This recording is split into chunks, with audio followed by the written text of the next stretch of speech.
Here's an example of a game theory game where we have an oligopoly, in this case a duopoly, two firms trying to decide how to produce. In this case, they're going to produce advertising. So we have different payoffs here and different strategies. We have company A and company B. Company A can choose to advertise or not. Company B can choose to advertise or not, and here are the payoffs they face. We saw a similar example before, but now the payoffs are different. So let's go ahead and through the strategy and see what should happen.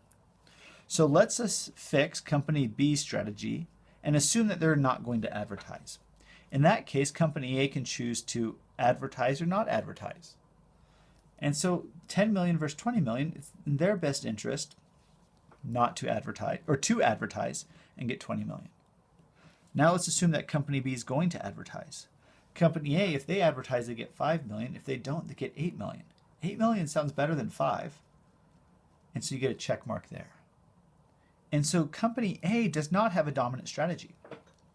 There's times where it's best for them not, or to advertise, and there are times when it's best for them to not advertise.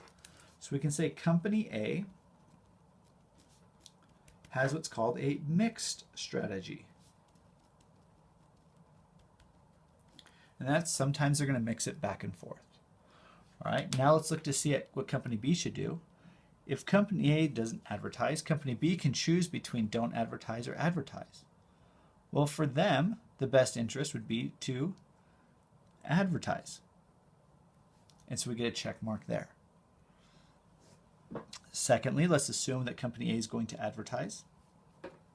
Well, now company B is choosing between 16 million and 15 million. Well, in that case, 16 is bigger, so we'll put a check mark there.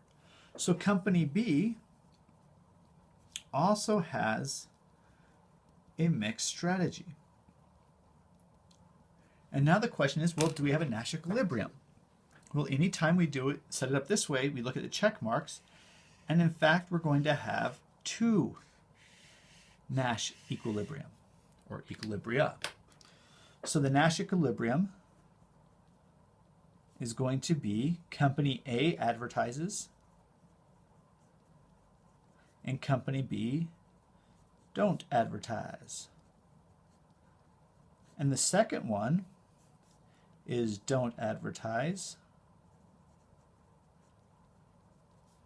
and company B does advertise. Now you might be thinking, well, can we have two Nash equilibriums? Of course we can, as long as it fits the definition. So let's think of the definition. If we're in a Nash equilibrium, do we have any incentive to deviate? Well, if we're here, let's assume company B deviates. They're at 16 million. Will they want to advertise and get 15? That doesn't make sense. So they'll stay there. If company A deviates, they're going to go from 20 million to 10. So they're not going to deviate. They'll go here. If we think about company A, if they're here, all right, the company B is going to deviate. They're going to go from 30 to 20. That's not good. If company B's here, A can go from 8 to 5. They won't do that. So both of these are Nash equilibrium. And now the next question is this a prisoner's dilemma? Well, if we have two Nash equilibrium, that's going to violate the outcome of prisoner's dilemma.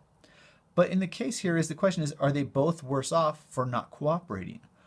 Well, for company A, this is going to be the best outcome they have, so they're the best off at this Nash equilibrium. And this one is 8 million for company A, they're going to be better off here and here. And so it's unclear if it's always going to be better off for that, because they're also going to be worse off right there. And so same thing with company B. So this is not a prisoner's dilemma, because cooperation won't necessarily make both firms better off. Specifically, folks, to kind of make it more clear, is at this point, company A is really well off. And you might think, well, let's cooperate and go over here, but company A doesn't want to cooperate and go over here because they're worse off. And in fact, every option for company A will make them worse off. Even though cooperating might make company B better off, it doesn't actually make company A better off.